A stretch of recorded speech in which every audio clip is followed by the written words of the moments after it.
So today we will start with general method of dispensing using compound track and powder. आपको मैंने बताया था कि दो तरह के सॉलिड्स होते हैं, डिफ्यूजिबल एंड इनडिफ्यूजिबल। डिफ्यूजिबल का मतलब ये होता है कि जो शेक करने पर ज़्यादा देर तक सस्पेंडेड रहते हैं, उनको हम बोलते हैं डिफ्यूजिबल सॉलिड। तो ऐसे सॉलिड्स की जब हम सस्पेंशन बनाते हैं तो उसमें कोई सस्पेंडिंग एजेंट डालने की ज़रूरत नहीं है। लेकिन अगर इनडिफ्यूजिबल सॉलिड है, इनडिफ्यूजिबल मतलब जो शेक करने के बाद ज़्यादा देर तक सस्पेंडेड फॉर्म में नहीं रहता है, उसको बोलते हैं इनडिफ्यूजिबल सॉलिड। उसमें हमें सस्पेंडिंग एजेंट डालने की ज़रूरत पड़ती है।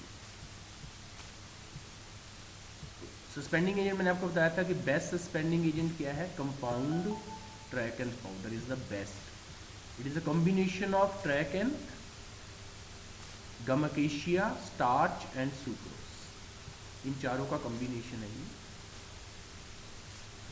तो इसके स्टेप्स क्या है, finally powder diffusible and indiffusible solids in a mortar and mix them with compound tragacanth powder. Compound tragacanth powder डाल देना उसमें। Generally compound tragacanth powder ना हम 2% यूज़ करते हैं, we use 2% compound track and powder. Measure half of the vehicle and incorporate a small amount of it to the powder with trituration.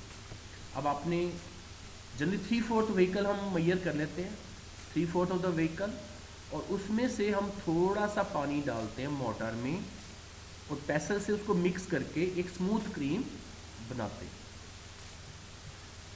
Then measure the precipitate forming liquid in a dry measure and add it in slow stream in the center of the cream with rapid stirring. मतलब अब आपकी cream बन गई थी, आपने उसमें precipitate forming liquid डालना है स्लोली, ताकि जो प्रेसिपिटेट्स बने वो स्मॉल साइज के प्रेसिपिटेट्स बने, उसको रैपिडली स्टर करना है। Then dissolve the soluble ingredient in sufficient amount of vehicle out of remaining. Add it slowly with constant stirring to the cream to avoid local high concentration that may neutralize the effect of suspending agent. तो आपने ये liquid डालकर का volume makeup करना।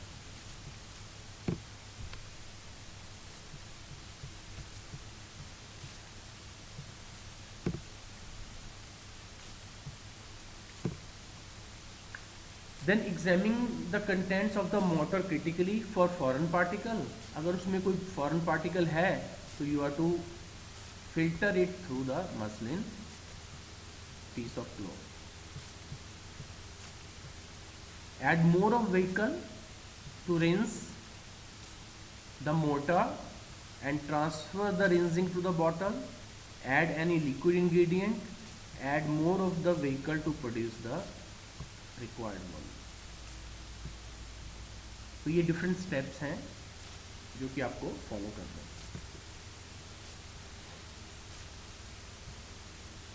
अगर आपने track and mucilage use करना है,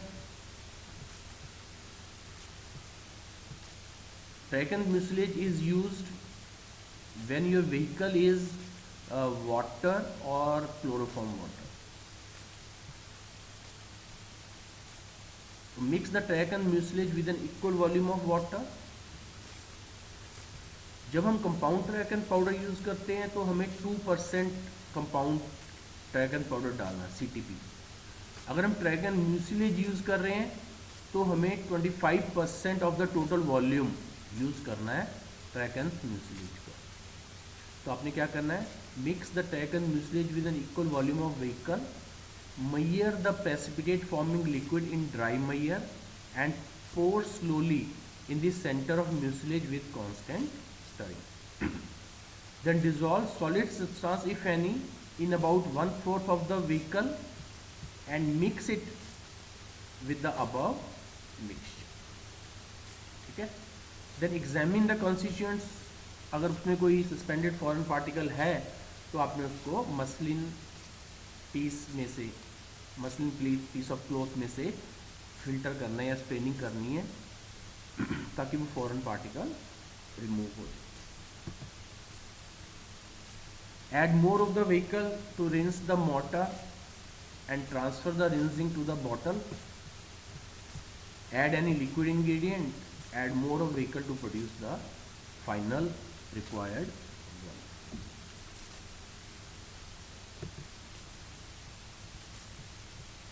So next topic is suspension produced by chemical reactions. Suspension बनी है केमिकल रिएक्शन, पहले सॉल्यूशन था, आपने कोई केमिकल डाला बीच में, केमिकल रिएक्शन हो गया तो सस्पेंशन बन गई।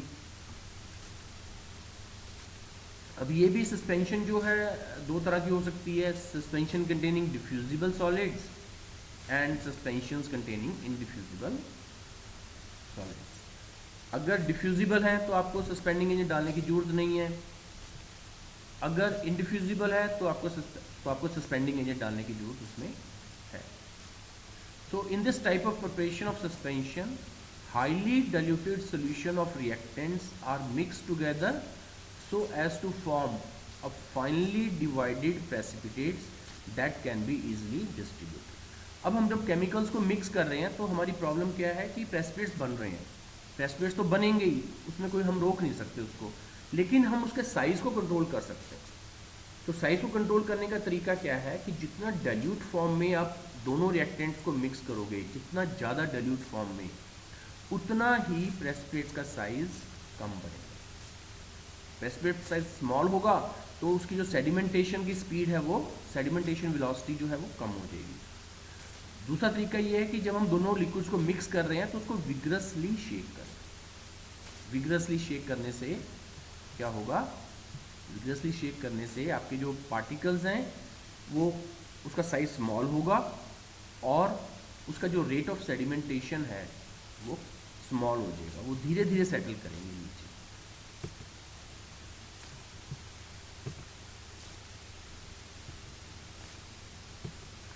नेक्स्ट है कंटेनर्स, क्या होने चाहिए इसके। Suspension should be packed in container which are having adequate air space above the liquid to permit adequate shaking. इसका मतलब ये है कि जो आपकी बॉटल है, सस्पेंशन की बॉटल जो है जिसमें आपने बॉटल में डाला हुआ है, उसके ऊपर खाली स्पेस होनी चाहिए ताकि जब आप बॉटल को शेक करो तो लिक्विड को शेक होने के लिए अंदर वॉल्यूम मिल जाए, एम्प्टी वॉल्यूम मिल जाए, ताकि जो सस्पेंडेड पार्टिकल हैं वो ईजिली रीडिस्पर्स हो जाए।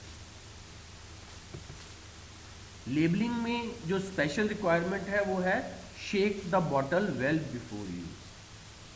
तो ये आपको स्पेशली मेंशन देखना है, उसके ऊपर लिखना है सस्पेंशन में that you have to shake the bottle well before use. अगर आपकी ड्राई सस्पेंशन है, पाउडर फॉर्म में है, तो आपने उसमें लिखना है कि आपको कितना पानी डालना है, बॉइल्ड एंड कूल्ड वाटर कितना डालना है, ये आपने लेबल पर मेंशन करना है।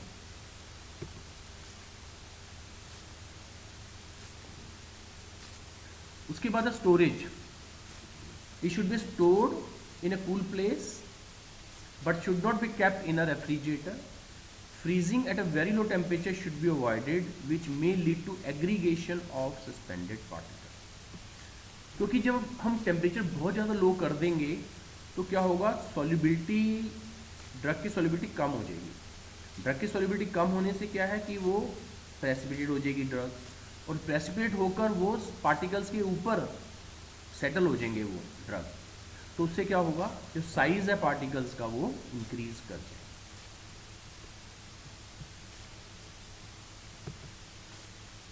Then stability of suspension.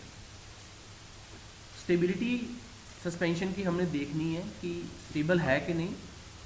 It should redisperse homogeneously with moderate shaking and can be easily poured through out its shelf life. मतलब थोड़ा सा जेंटली शेक करने पर ही वो रीडिस्पर्स हो जाना चाहिए। The most stable pharmaceutical suspensions are flocculated,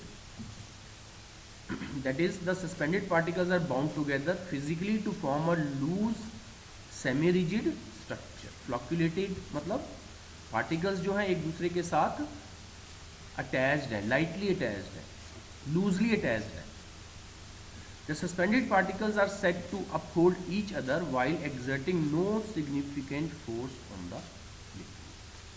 तो आपकी जो स्टेबल सस्पेंशन है वो फ्लॉक्यूलेटेड होनी चाहिए, जो फ्लॉक्यूल्स हैं वो ईजिली रीडिस्पर्स हो जाने चाहिए, ठीक है, ये उसके करेक्टरिस्टिक्स। अब आपने इवेल्यूएशन कैसे करनी है सस्पेंशन की? The following methods are used. First is sedimentation method, micromeritic method, rheological method and electrokinetic method. Electro ELECTRO, O है यहाँ पर, इसको थोड़ा ठीक कर लेना, दिस इज इलेक्ट्रोकाइनेटिक मेथड। सबसे पहला है सेडिमेंटेशन मेथड। सेडिमेंटेशन मेथड का मतलब है कि पार्टिकल्स किस स्पीड से नीचे सेटल हो रहे हैं, that is called sedimentation method. Particles किस स्पीड से सेटल हो रहे हैं। So it is determined by keeping a measured volume of the suspension in A graduated cylinder in an undisturbed position for a definite period of time। मतलब आपने measuring cylinder ले लिया, ठीक है, मेजरिंग सिलेंडर के ऊपर मार्किंग्स भी होती हैं, उसमें आपने 100 ml सस्पेंशन डाल दी, 100 ml सस्पेंशन डाल दी। उसके बाद आपने क्या किया कि आधे घंटे के बाद आपने चेक करना है कि क्लियर लिक्विड, जो पार्टिकल्स हैं वो नीचे बैठना शुरू कर जाएंगे, सेटल होना शुरू हो जाएंगे। आपने ये चेक करना है कि आधे घंटे के बाद ऊपर का कितना पोर्शन बिल्कुल क्लियर हो गया। सपोज आधे घंटे के बाद 10 ml तक का पोर्शन बिल्कुल क्लियर है, तो आपने वो वैल्यू 10 नोट कर ली, ठीक है। उसके बाद फिर और पार्टिकल्स नीचे सेटल हो जाएंगे, वो आधे घंटे के बाद आपने फिर नोट करनी है वैल्यू। इस तरह से आपने क्या करना है, you are to note the ultimate height of the sediment and initial height of the suspension. HU is the ultimate height. Ultimate height का मतलब है कि इस मेजरिंग सिलेंडर में पार्टिकल्स कहाँ तक सेटल हो गए, क्लियर लिक्विड कहाँ तक है, ठीक है। इनिशियल हाइट तो 100 ml है ही है उसमें। Then sedimentation volume F is the ratio of ultimate height and initial height, HU and HO। इसकी जो रेशियो होगी it will be known as F। उसकी आपने फिर प्लॉटिंग करनी है, आपने एक प्लॉट करना है, ठीक है। ये हो गया टाइम, इधर हो गया टाइम, एंड इधर हो जाएगा आपका F, वैल्यू ऑफ F।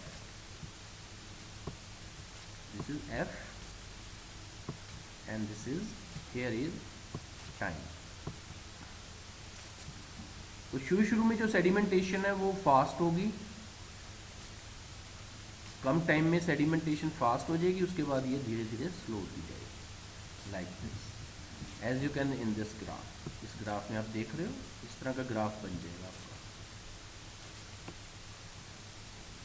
सो अगर उसमें लार्ज साइज पार्टिकल्स ज़्यादा हैं तो रेट ऑफ सेडिमेंटेशन फास्ट होगा, अगर स्मॉल साइज के पार्टिकल्स ज़्यादा हैं तो रेट ऑफ सेडिमेंटेशन स्लो होगा। फिर है माइक्रोमेरिटिक मेथड। माइक्रोमेरिटिक का मतलब है कि आपने क्या किया,